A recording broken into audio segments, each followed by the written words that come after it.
প্রাণী থেকে মানুষকে আলাদা করছে তার বিবেক বা জ্ঞান। রিক্সাওয়ালা ছেলে ঢাকা বিশ্ববিদ্যালয়ে চান্স পাইছে, আর আমি একজন সরকারি কর্মচারী। প্রতিটি মানুষের মধ্যে জ্ঞান বা বিবেক সুপ্ত অবস্থায় থাকে। মেয়ের লেখাপড়ার জন্য কি না করছি আমি। বিবেক সুপ্ত অবস্থায় থাকে।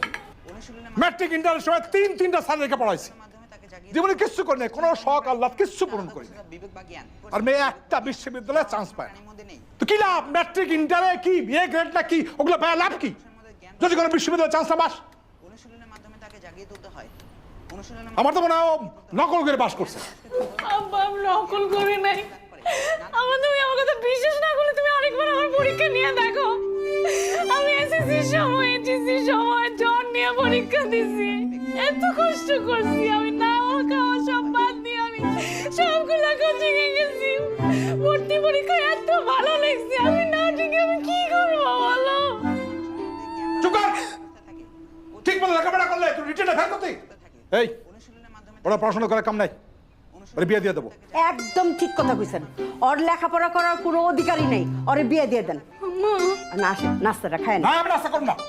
এত রাগ করেন না, তুমি সরো না। আরে মাথা গরম করেন না তো। এই যে এটা তো আস্তে আস্তে আস্তে শুনেন, রিক্সা দিয়ে যায়েন কিন্তু। হ্যাঁ ঠিক আছে। আবার মাথা গরম করে হাইটে হাইটে যায়েন না, আর দুপুরে খায় নিয়ে নাহলে মাথা ঘুরাইবো। আম্মা তুমি আব্বার সাথে কেন তাল দিতেছো? তুমি কোথায় বোঝাবা যে আমার সাথে লেখাপড়া করে? তুমি বলতেছো আমার বিয়ে দিয়ে দিতে। বহুত লেখাপড়া করছোস, আর লেখাপড়া করার দরকার নাই। এখন তোরে সুন্দর দেখা একটা অল্প বয়সের ছেলের সাথে বিয়ে দিয়ে দিব, বাস। আমি কোনো বিয়ের শাদী করবো না, আমার পড়াশোনা করতে হবে, আমার নিজের পায়ে দাঁড়াইতে হবে, আমাদের সংসার চালাইতে হবে। একদম ঠিক কথা কইছস। আরে পুলিশটা আমার চুরে গেল। এন্টারটেনমেন্টের অবস্থা তো ভালো না ভাই। আজকাল মানুষ তো আর আমাদের নিউজ পড়ে না, সব সেলিব্রিটিদের প্রোফাইলে ঢুকে ওখান থেকেই তো সব আপডেট পেয়ে যায়। আপনাদের ক্রাইমের কি অবস্থা ভাই? দেশে ক্রাইমও বাড়তেছে, আমার নিউজও বাড়তেছে আলহামদুলিল্লাহ। আর আমার একটা পার্সোনাল ইউটিউব চ্যানেল আছে না, ওইখানেও তো কিছু ভিডিও আপলোড করি, ওইখান থেকেও কিছু ডলার মলার আসে। আমাদের আসল খবরই কেউ পড়ে না, আর পার্সোনাল ইউটিউব। আমি যদি তোর জায়গায় থাকতাম, বিনোদন দেখতাম, তাহলে তো পুরো দেশ আওলায় দিতাম। এই যে আজকে সকালে তুই একটা নিউজ আপলোড দিছস, এটার হেডলাইন দিছস নায়িকা জেরিন খান 90 লক্ষ টাকা দিয়ে গাড়ি কিনলেন। এটা কোনো নিউজ হইল? কেন ভাই, এটা তো ভালো নিউজ। না, এটা ভালো নিউজ না। আমি হইলে কি করতাম, একই নিউজ করতাম, জাস্ট হেডলাইনটা চেঞ্জ করে দিতাম। কিভাবে নায়িকা জেরিন খান 90 লক্ষ টাকা দিয়ে গাড়ি কিনলেন। এই নায়িকা জেরিন খানের মাত্র 2-3 বছরের কেরিয়ার, সে কত টাকা ইনকাম করে? সে তো কোনো সিনেমাও করে নাই, না টুকটাক নাটক করে, টুকটাক বিজ্ঞাপন করে। এই ইনকাম দিয়ে কিভাবে দামি ফ্ল্যাটে থাকা, তার পারিবারিক খরচ, তার ব্যক্তিগত খরচ, গভর্নমেন্ট ব্যাড ট্যাক্স দেওয়ার পরে তার তো কোনো টাকাই থাকার কথা না। তার উপর সে প্রতি বছর ইউরোপ, আমেরিকা, মালদ্বীপ, দুবাই 2-3 বার যাতায়াত করে।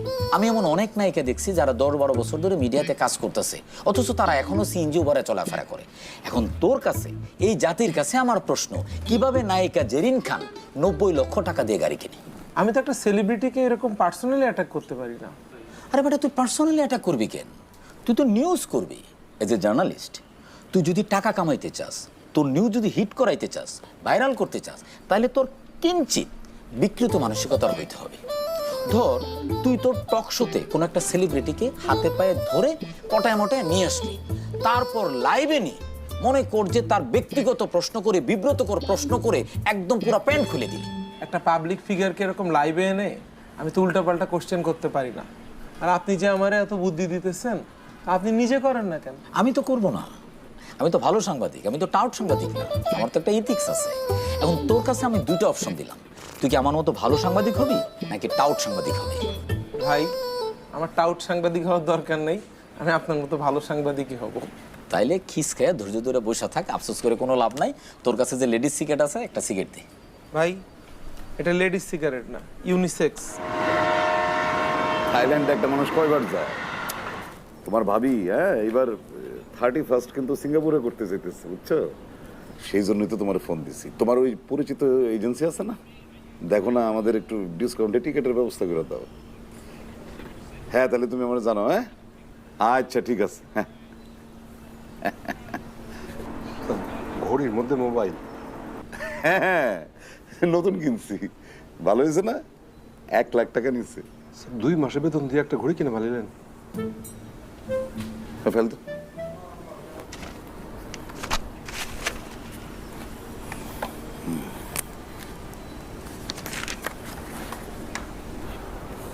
স্যার আমি তো একটু অশান্তির মধ্যে পড়ে গেলাম স্যার। কি অশান্তি? স্যার আমার মেয়েটা তো ইন্টারমিডিয়েট পাস করছে, তো কোনো পাবলিক বিশ্ববিদ্যালয়ে তো চান্স পাইল না স্যার। তোমার মেয়ে যে ইন্টারমিডিয়েট পাস করছে এইটা তো মিয়া অনেক বেশি। শুক্রিয়া আদায় করো মিয়া, এবার একটা ভালো পাত্র টাত্র দেখা মেয়েটারে বিয়া দিয়া দাও। আমিও চাইছিলাম মেয়েটারে লেখাপড়া করাইতে, মেয়েও চায় একটা ওই প্রাইভেট বিশ্ববিদ্যালয়ে বিবিএ করতে।